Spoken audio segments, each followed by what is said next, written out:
kung paano mo na-rooted and grounded yung mga anak mo. Pero yung little lang yung material riches. May mga ganon. Pero may mga iba rin, nagpo-focus sila sa material. Pero yung spiritual, hindi sila naiugat. Hello? Example, si Billy Graham. Kilala niyo si Billy Graham. Siya ay, nung bago-bago akong mga Kristiyano, siya yung itinuturo po nila na kung paano yung Holy Spirit ay kumikilos sa kanya. Kung paano siya nakikipag-communicate sa banal na Espiritu. Bakit siya naging ganon? A praying grandmother may never be famous, but her influence can raise up preachers, missionaries, doctors, engineers, and godly leaders. Ang isang praying grandmother, okay, hindi siya naging famous, pero naka-influence siya, nakapag-raise up siya ng preachers, okay, hindi siya kilala. Yung grandmother po niya, Billy Graham, behind the life of Billy Graham, his mother was the greatest influence. Kung bakit naging ganun si Billy Graham, it's because of her mother influence. Okay, of his life, the praying mother of Billy Graham, ano ba yung pangalan ng kanyang mother? Coffee Graham. Yeah, di ba? Okay. So, Moray, the mother of Billy Graham, play a quiet but powerful role in shaping the legacy of one of the greatest evangelists of the 20th century. Walang iba kundi si Billy Graham. Pero dahil sa kanyang mother, si Moro po was a very simple lang siya, humble, devout Christian woman living in a dairy farm in North Carolina. Nabasa niyo na ba yun? Okay, yung iba, yung readers dyan, alam niya. Okay. And life is not always easy. Kasi nga, sa North Carolina, nasa isang maliblib silang lugar, yung farm. Farm ang kinalalagyan po nila. Okay? Hindi madali, but she was committed to prayer. Okay? And teaching her children the Word of God every day. Yun ang ginagawa niya. Every day niyang pinapangaralan sila ng salita ng Diyos. She faithfully read the Bible. Faith for her family every day and live out her faith with consistency and grace. Pinapamuhay niya. Hindi lang niya pinapangaral sa kanyang anak. Even before Billy Graham had any sense of being a call to ministry. Bago pa ito mangyari sa kanya, his mother prayed for him daily. Araw-araw niya pala itong ipinagpipray yung kanyang anak. Tayo, araw-araw ba natin silang pinagpipray? Oh, dapat. Okay. Praying that God would use her. Ito yung prayer niya. Praying that God would use her children for God's glory in the future. Yun pala. Kailangan pala natin na ipag-pray na, Lord, gamitin mo ang aking anak in the future. Amen. Okay, sabihin natin yan, ipag-pray natin lagi. And to protect them from any works of darkness. Yan ang prayer niya kay Billy Graham. From any fall of the world. Yung foolishness ng mundo. God answered her prayer. Tinagot ng Panginoon. She often gathered the family after meals to read the Bible. Yun ang ginagawa niya. Pray together. And si Billy Graham po would later recall how her example, her mother. Noong siya ay nandoon na sa kaisipan niya, na-recall niya na yung mother niya, mga kapatid, ay quiet, faithfulness, strong moral values. Yun ang nakita niya. God used the mother of Billy Graham to shape him. His conviction, to shape his values, to shape his faith. So, Billy Graham went to the most influential Christian leaders in our history. Di ba? Napakarami niyang na-influence sa history. Preaching the gospel to over 200 million people across 185 countries. His life. Nung pinapag-aralan ko, wow. Ang ano pala ng kanyang buhay. And his ministry were deeply rooted. Okay, in the spiritual foundation led by his mother's prayers and consistent Christian example. Dahil lang sa isang mother. Amen. Hello? Amen. Amen. So the influence of a parent is very powerful for the life of your Children. napakalaking influence. Amen, mga kapatid? Okay, tingnan ninyo yung legacy, yung impact.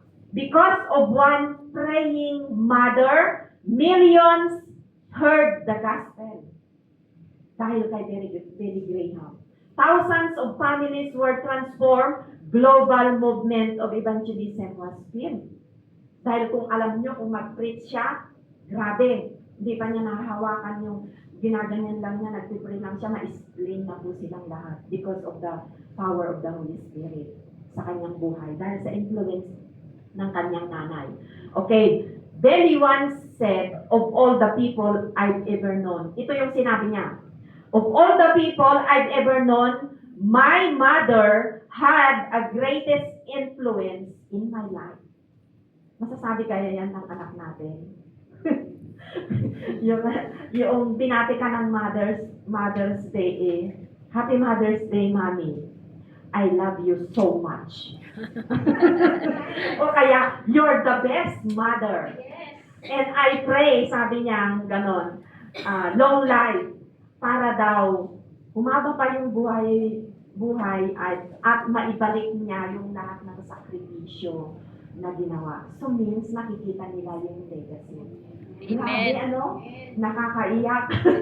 Ako'y naiyak dahil po doon sa hindi mo ini-expect na yung mga sinasabi ng mga anak mo, mayroon pala silang nakikita. Amen. Amen? Okay, that's one thing Billy Graham know about the legacy of his mother. Instead of using his mouth, instead na magdadakdak yung kanyang mother, okay, castigating his children, kung ano-anong ginagawa, she used her mouth to lift them up in the presence of God. Yun ang ginawa niya.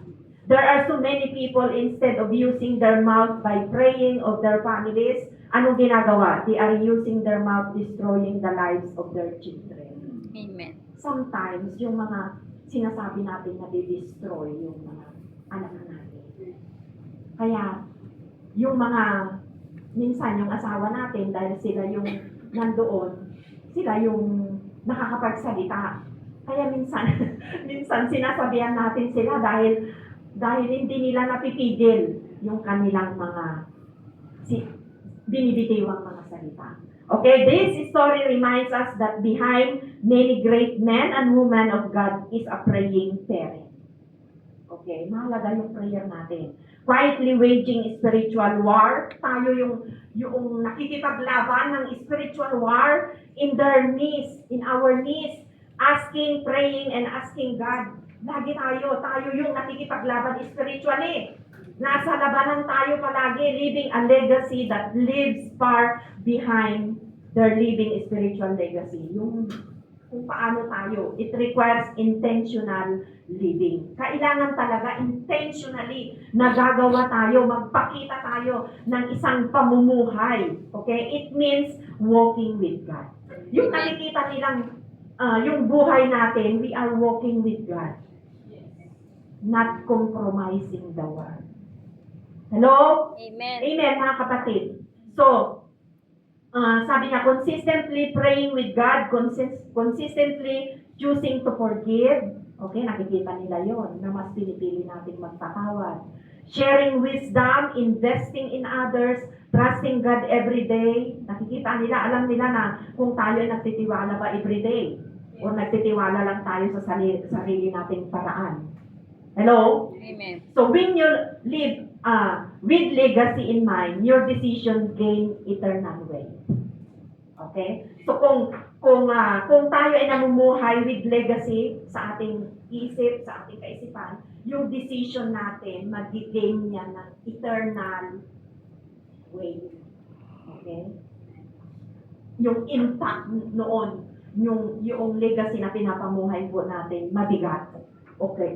Do you live in that? Do you believe in that? Na ganun ang mangyayari? Amen. So, you begin to see parenting. So, mag-umpisa ka, parenting. Kailangan mo yung i-guide mo. Mentoring and ministry, not just task, but kingdom investment. Kahit nakakapag-invest tayo sa kingdom ng Panginoon, kung nakapag-iiwan tayo ng legacy. Investment natin yun sa langit. Amen. Eternally po yun na investment. Hindi katulad ng mga bahay, mawawala yan. Pero yung ini-invest natin spiritually sa kanila ay eternal. Hello? Amen. So every time you pray for your children is your spiritual, eternal investment in the kingdom of God. Habang pinagpipray mo yan, nag-i-invest ka na pala sa langit, eternal. Kaya huwag kang magsawang ipag-pray. Hello? Every time you show your values, your example as believer is an eternal investment in the kingdom of God. Nag-i-invest na pala tayo. Hindi natin alam, akala natin, ang alam lang nating investment, yung may ipon tayo. Pero pag pinagpipray mo pala yung anak mo, eternal investment sa kingdom yun ng Panginoon. Amen, mga kapatid? As you reflect in your life, you can ask yourself, what will be I remembered for? Ano kaya yung maaalala ng ating mga anak? Oh, di ba? Hello? Amen. Yung ako ay mabunganga ba? Or ako ay laging nagagalit? Hello? Amen? So if you will ask your children, what do you think your children will remember about you? Ayan na. Kasi yung mga anak natin, sila yung makapagsasabi, I hope not a nagging mother. O, di ba? Sana hindi naman sasabihin ng anak natin, yan ang mother ko. Putak ng putak. Hindi pa yung Di pa yung sumikat yung tulog pa araw. sila. Tulog pa sila eh. Gumising na kayo dyan. Nauna pa Kayo sa manok. naman. Hello? Amen. Not a mother full of negativity. Sana hindi ganon. Not a mother who knows the lives of their neighbor. Hindi sana tayo kilala ng mga anak natin na alam natin lahat yung buhay ng mga kapitbahay natin. Hello? Amen. Amen, mga kapatid? But instead, a mother who prays. Amen. Okay? Who pray, a mother whose faith is very strong. Sana sabihin ng mga anak natin, oh, ang mother ko talaga, very strong. Magsalita. Or a father who fight the good fight of faith. Masasabi kaya ng anak natin na yung tatay natin is the good fight of faith, fight the good fight of faith. Sana ganun, ano? Okay. What my children and grandchildren see about me.